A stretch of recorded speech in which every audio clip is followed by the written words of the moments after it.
देवस्थान चंपाषष्ठी सोहळा 2025 आज 26 नोव्हेंबर 2025 आहे.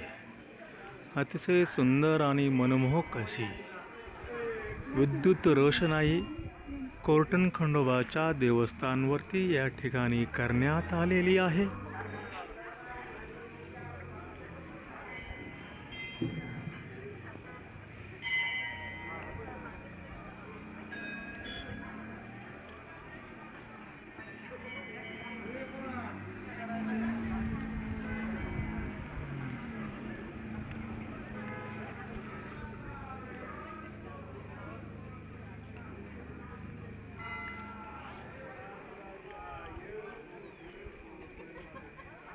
करोडपती विचार मंचसाठी आपलाच अनिकेत देशमाने. लाईक करा, शेअर करा, सबस्क्राईब करा. धन्यवाद.